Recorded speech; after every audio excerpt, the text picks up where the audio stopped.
Hi guys, Annie here. Today we're going to the United States and out to California for another amazing danger. Enjoy!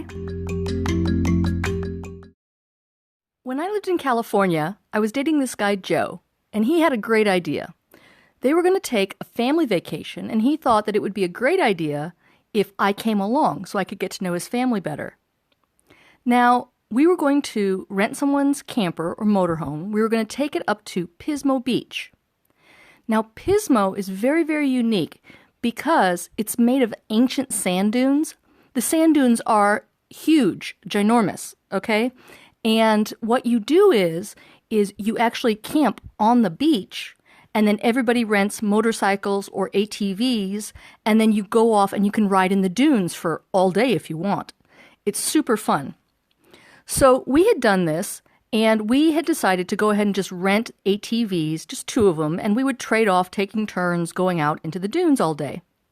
And now it was my turn, and I was going with Joe's father, Mike. So we take off into the dunes. It's amazing, okay?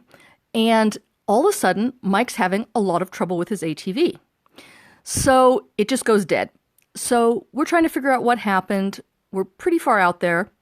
And we find out that the last person who used it decided not to tell anybody that it was almost out of gas. So Mike's basically stranded. And I said, I'm happy to run back to camp. I think I know how to get back there pretty easy. And maybe they can just strap a gas tank, a little tiny, maybe 1 gallon, 2 gallon gas tank on the back of my ATV. And then I can come out and give it to Mike and we can just head back to camp. And so that's what I did. And I got back to camp. I explained everything. They strapped on the gas tank. And then I took off over the dunes. And as I'm traveling over the dunes, I come up on this really tall dune pretty fast. And as I get to the very top of it, I realize that there's no backside to the dune. The winds come through there so strong because it's really at the beach.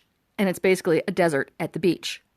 And it had eroded the entire backside of the dune. Only you couldn't see that from the front side of the dune. So all of a sudden, I'm tumbling. I'm tumbling down this backside of the dune where there's no way down easily. And I'm going head over head over tails, head over ATV, just circling down. And I must have passed out. Because I remember waking up, looking up, and seeing the engine roaring about 6 inches from my head. And what had happened was that the ATV had actually landed on top of me. And to this day, I still don't know how I got that ATV off of me. I mean, it was a couple 100 pounds at least. And at that time, I was probably 120 pounds. And I managed to roll it off of my helmet, off of my face.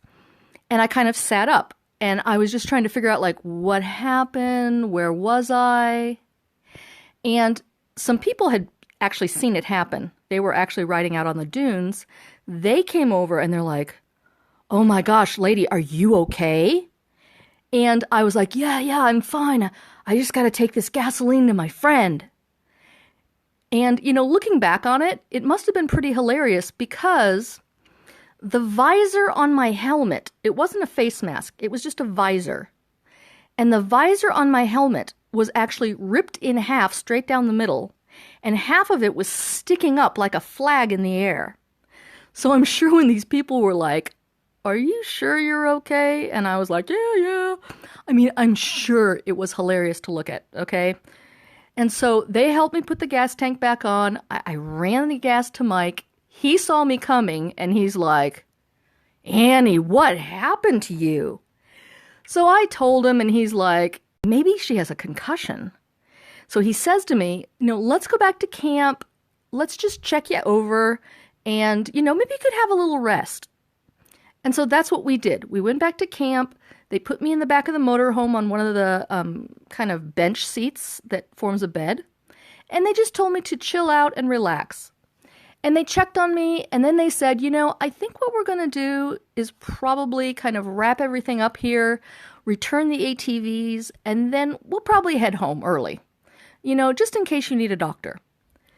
So I'm in the back of the motorhome just kind of trying to relax. I've got a pretty pounding headache, and I can hear everybody kind of wrapping things up.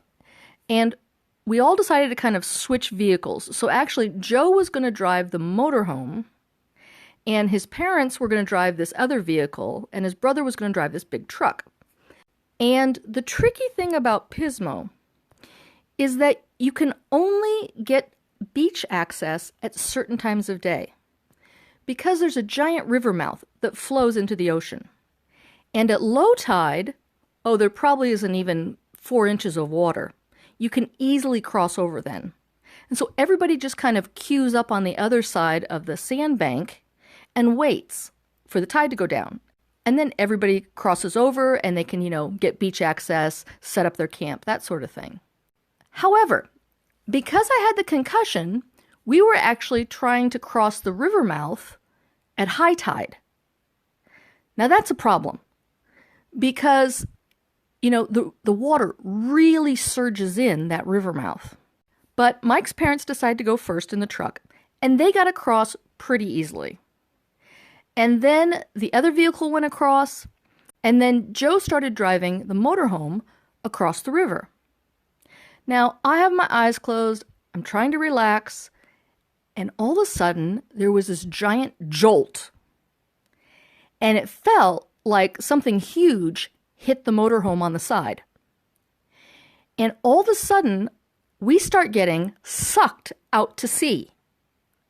A wave had come in, pushed all the water forward, and hit the motorhome, and now was getting sucked back out to sea. That's right. Not only did I have a concussion, but I was about to get sucked out to sea. And so I started panicking, and Joe's like, no, we're okay, just relax. And then another wave hit us. And this time, it was a giant jolt. And we must have moved, I would say, 8 feet at least sideways down towards the ocean. And now everybody that's waiting to cross, saw us, sees that we're panicking, sees that this giant motorhome is about to be sucked out to sea, and all of these trucks kind of just jump into action. And people have chains, and people are trying to hook us up and pull us out of this river mouth. And, we finally get across. But now the motorhome has, really taken in a lot of seawater. And I'm sure it's in the engine. I'm sure it's in the gas tank. I'm sure it's everywhere. And so we decided that we were going to quickly try to find some place that we could drain all the fluids out of the motorhome. And wouldn't you know it, about a mile from the beach, there was an oil change place. And so we didn't really run the engine very much, and then we got everything changed out, all the fluids. And we thought we were free and clear. And so we head back. It's about a 3-hour drive back to where we were living.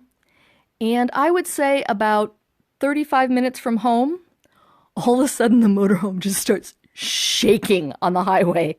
And so we pull off on this little side road, and the motorhome just poops out. I mean, it's completely done.